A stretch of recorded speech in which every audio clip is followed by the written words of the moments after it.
May has really flown by, and I can't believe we're already at the halfway point of 2024. It's sort of crazy how fast time is passing, which doesn't help the impending dread I have regarding my life. And this leads into one of the first games I played in May, which was Persona 3 Reload. I am not going to go too in depth on Persona 3 Reload because I do have a video planned on it. I just need to organize it and figure out how to get my clips from my PS5 to my computer smoothly. But I am really excited to talk about it because I feel like there's a lot of discourse around this game now, which I understand. We are in an age filled with a lot of nostalgia bait and just so many remakes. It can get annoying, especially when you believe that the original will always be better. I do want to touch upon that in my video, so I'm not gonna, again, go too much into the whole nostalgia and just what is the worth of remakes, you know, when the original exists. But I really love Persona 3 Reload. I thought it was a great game, and as someone who did play a good chunk of the originals, I thought it was a worthy remake. The messaging of Persona 3 Reload just resonated with me a lot. Out of the 3 I've played, which is 3, 4, and 5, I relate to 3 the most in terms of the themes.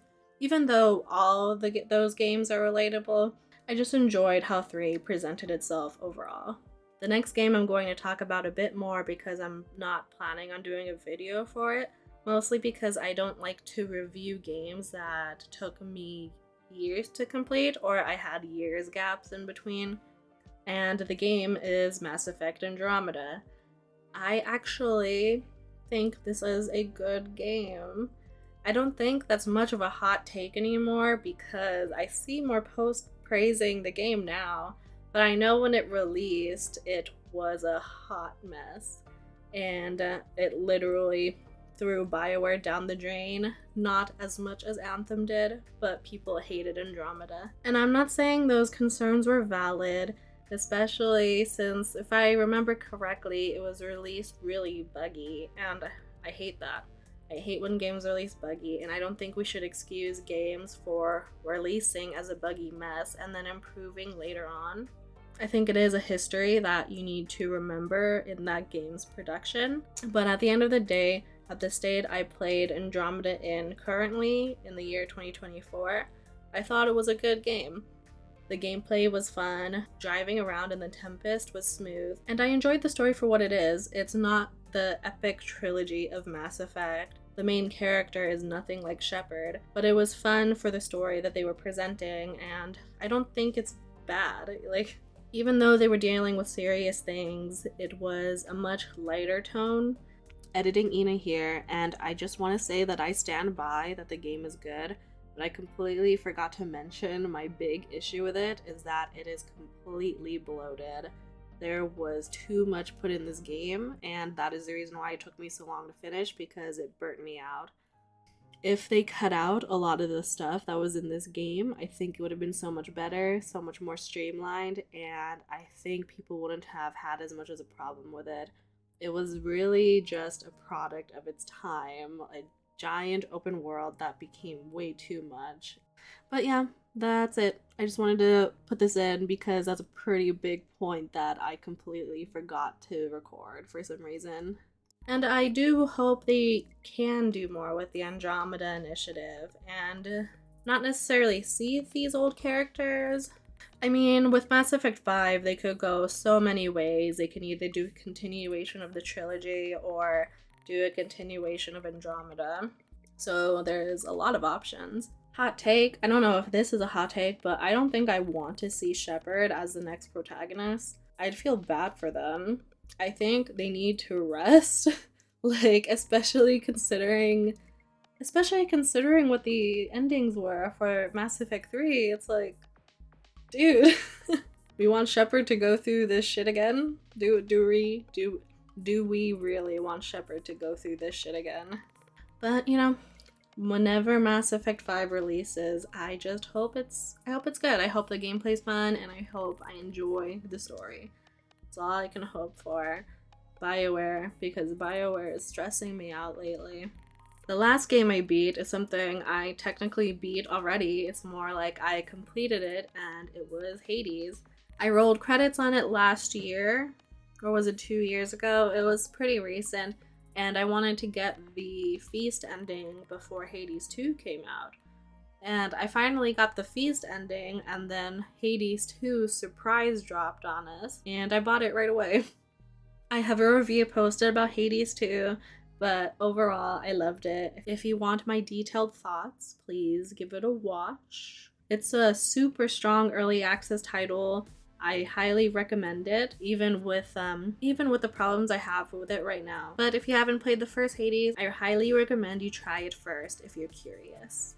I'm technically not marking that game as complete or anything because I haven't even beat Chronos yet still, which is embarrassing, but whatever. I don't want to spoil myself too much on Hades 2, especially since I don't know how long the early access period will be, and I just want to enjoy it slowly. Now we're diving into games I started but haven't finished yet. I started Weird West on the PS5, and I have complex feelings so far about the game. It's very fun, but I think I would enjoy this game a lot more on the computer. The twin stick shooter dynamic feels very off to me, and I'm still not used to it. The narrative seems pretty light so far. There's fun lore bits throughout the world, but it's nothing too compelling yet, but we'll see how it goes, and hopefully I'll get used to the combat soon. I also started Suzerain, which is a text-based adventure, and I'm having a great time with it, but also going through it really slowly. I'm mostly playing this for a video idea that I have, but I'm game sharing it with my brother, so if he's playing on the computer, I can't play it, which is why I'm going through it very slowly. But it's very compelling so far, and you have to do a lot of reading, and there's a lot of government talk and economics and politic talk that I'm just not used to, so it's really exercising my brain a bit. The next game I want to go over is Fire Emblem 6, The Binding Blade, and I'm having a great time with this too. I'm emulating it on my Steam Deck, and it runs very well. The only thing is, I'm not used to this game being difficult. I'll admit that I am a newer age Fire Emblem fan. I'm not as new as the Switch. I started playing in the DS era, which I think people consider new age. I don't know what the Fire Emblem elitists think, but I've always been curious about the older games, especially since my boyfriend played them, and I started with 6 since that's what he recommended, and it's really hard. I want to try to do a no-death run, but I'm really considering dropping that idea because I am struggling on Chapter 7. But it's really nice how grounded the narrative is for a Fire Emblem game. I mean, there's still dragons, don't get me wrong. It's a Fire Emblem game, so there is some sort of fantasy element, but it's not as... I feel like it's not as over the top as some of the more modern games have been. I enjoyed Engage, but that plotline was insane. But it didn't make me as angry as the plotline for Fates did. Specifically Revelations. But yeah, hopefully I'll have a better update on Fire Emblem 6 later, or maybe I'll still be stuck. We'll see at the end of this month.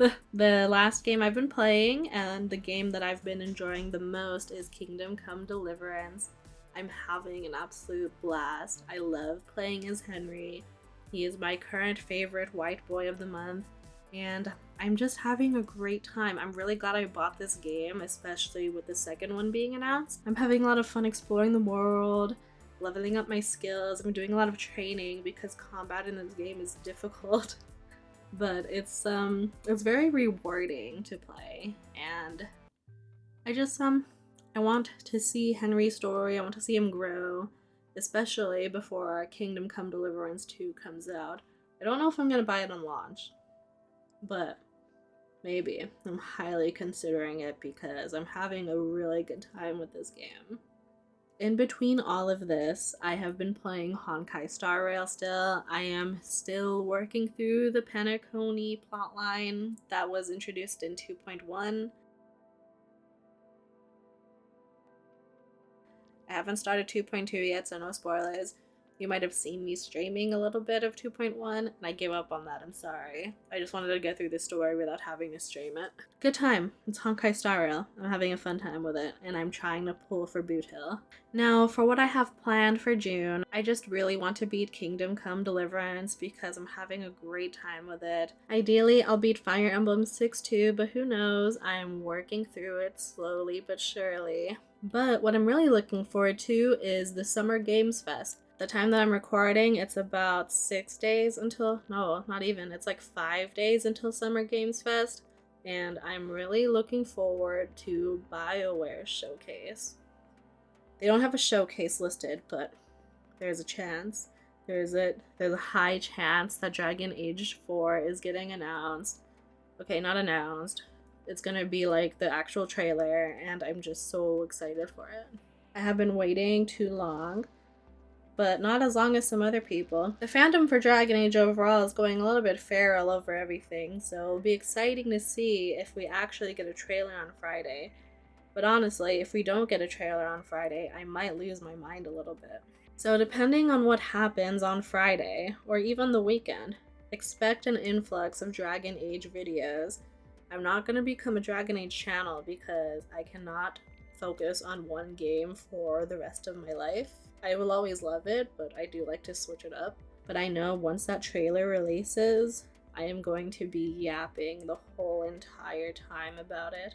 But yeah, let's hope and pray. Thoughts and prayers to BioWare that they release something for us, because it has been too long. Besides that, I'm not in a rush to beat the games that I've started. Sadly, I don't really have the motivation. The only one I have the motivation for is Kingdom Come Deliverance, and then catching up on Honkai Star Rail. And that's pretty much it. We'll see if I play anything else this month. I don't think there's anything June I was really looking forward to, so this will be a catch-up month. I was looking forward to Life by You, actually, but that got delayed again. Anyway, I'll see you in the next one. I hope that you enjoyed the video. Please like and subscribe and do all the things. And let me know what you've been playing in May. If you've been playing anything at all, just tell me something interesting. I'll see you in the next one. Bye.